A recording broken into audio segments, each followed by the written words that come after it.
guys, welcome and welcome back to my channel.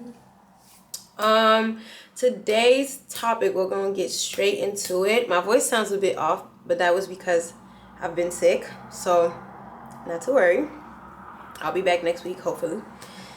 And today's topic was a quote that my mom said that really spoke to me, and I realized how easy it is to get into that mentality, which is, she said to me, "I'm stuck and I do not know what to do."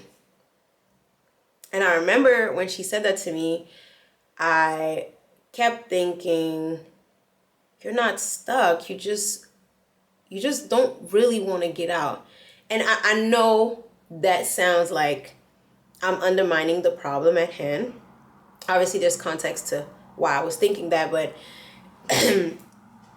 when I say that you're stuck, you're not stuck, you just don't really want to get out, is because we have a life expectancy of 80 years around. Let's hope everybody lives to 100 because, but you cannot tell me that if you run into a problem in your early 20s, in your 30s, in your 40s, even in your 80s, that it's done. Like there's no remedy. Life ends right here where this problem has started and you're done. And it kind of made me think about that drawing of the bird, that big fat bird that's stuck in a cage. And like the cage is like, there's like 2 bars here, 2 bars there, and then there's like 2 big holes.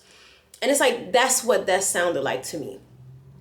And it sounded like this to me because there was a time in my life where I genuinely thought that, oh my God, I'm stuck. I do not know what to do. Over the past years and growing and my frontal lobe fully developing, I have realized that there is no such thing as actually being stuck. You might be on pause, you might be in between blessings, you might be in the middle of a storm, but it does not mean that it will not pass. Everything passed. And when they say time heal all, whoever made that quote, boy, they were in the kitchen cooking, because yes, time does heal all. Indeed, time will pass, regardless of if you choose to quit today, okay, or you choose to quit 10 years from now, time will still continue to, still continue to move. You're not actually stuck. You just don't really want to get out, and I didn't bother explaining to my mom, because I could tell that she was in a moment of venting and she just really wanted to let it out. But it was just a thought process, which is why I'm recording the video now. But you don't really want to get out. When I was in university, this was the issue that for me made me have the click, like, hey, come on now. And I was first year of university, I moved abroad. Like I was no longer living at home. I went to a different country. I packed my suitcase, Dora the Explorer, okay? And I went to go live in a different country without much of a plan, basically. And I was supposed to get a job, pay for tuition, continue to go to school, and then COVID hit. Bam. Everything was closed. So granted, you could not get a job, honey. A job didn't exist during COVID.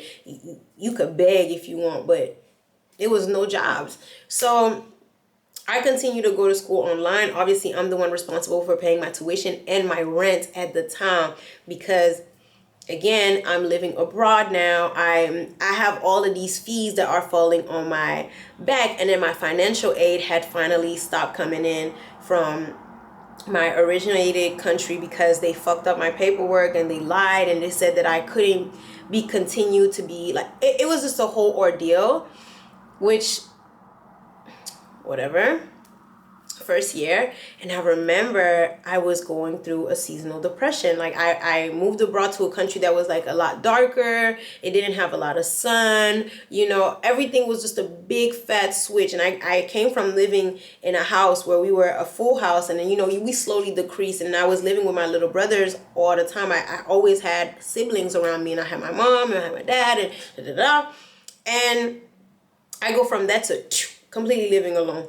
So that had like kind of crushed me. And I remember thinking like I'm such in a dilemma. At the time I didn't know what I wanted to do. Like I had all these financial issues and I didn't want to fall back on my parents at the time. I didn't want to fall back on my parents at the time because, I still have siblings, and when you come from a big family, honestly, you get it. Like, you just don't want to be like that one child that's just going to like constantly go back home and feel like they're becoming a burden or like a dead weight on their parents because of how much they have to keep handling. And I remember in my room, and I was like, how am I going to get out of this? Like, this is like, what the fuck? Like, what did I place myself in?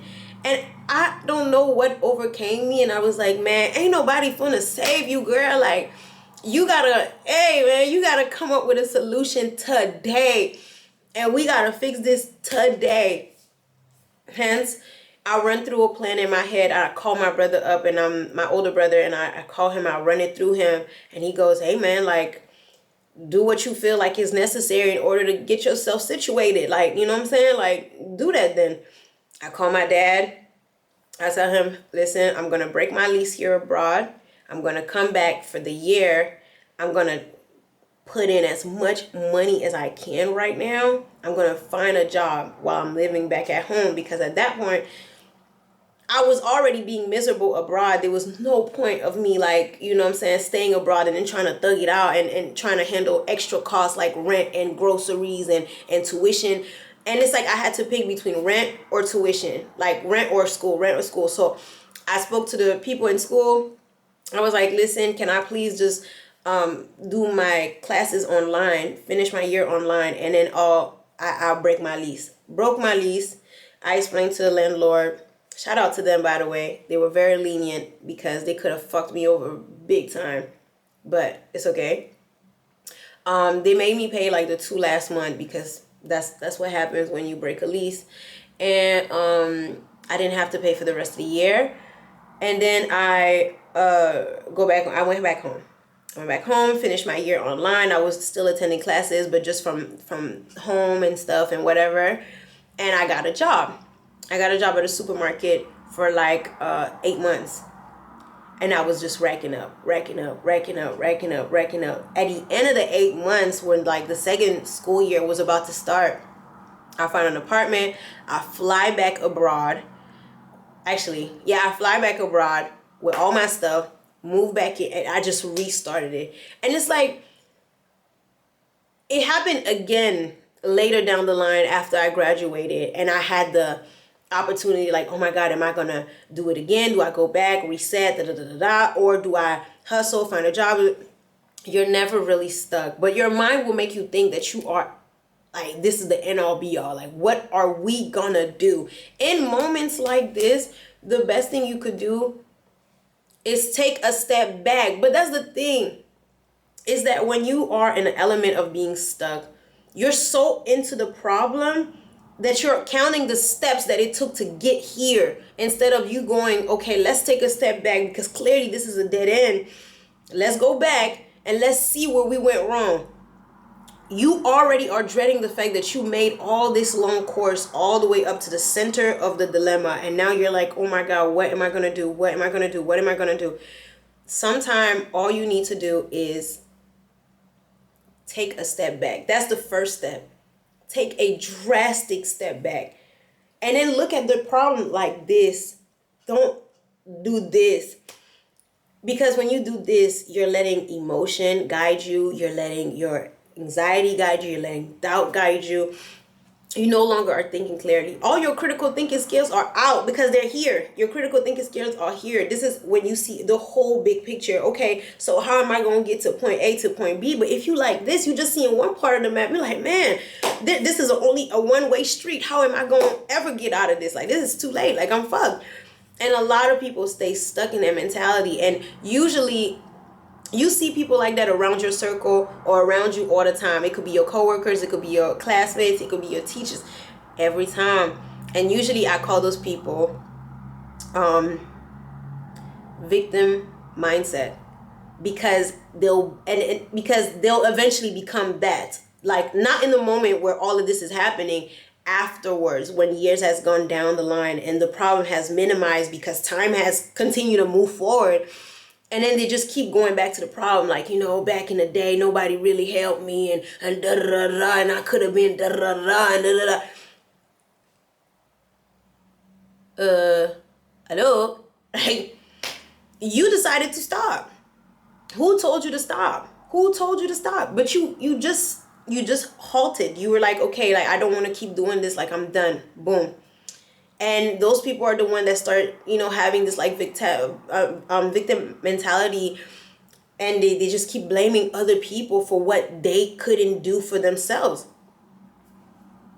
You are your own player. Like, understand that this life, this little game of life that we got, you are responsible for your own decision. You are responsible for the route that you choose to take. You are responsible for where you choose to go. If by any means necessary you decide to stop, you stopped. Nobody made you stop. You stopped. Okay? And I know, like, everybody got different circumstances. Like, maybe you're probably living in a household where you don't have the willpower to make the decision for yourself. Understand that, as what I'm about to say is going to sound very, very harsh, but it's a very hard reality. The people that are currently telling you no won't even be here to see the decisions that you're making for today. So make those decisions. Your parents, and bless their heart. That was one thing that I did say to my mom when I was crashing out one time and we got into it. I did tell her, at the end of the day, as much as I love you, there are decisions I'm making today that you probably won't get the chance to witness later down the line because of how long they'll take before they'll make sense to you years down the line. And don't make this thing where you compromise how you feel now in order to save somebody's feelings. This is your life. If you gotta offend somebody for your life, offend that person. If you gotta fall out with somebody for your life, fall out with that person, because they may not get it now, but you get it. That's it. That's all you need. You're not stuck. You just don't want to get out. Okay? That is the message for today's video. I will see you guys in the next video. Make sure you like, comment, and subscribe, and send this video to somebody that you feel should hear it. And if that person is you, send it to yourself, honey. And I will see you guys in the next video. That was really disorganized, but okay. Bye, my loves.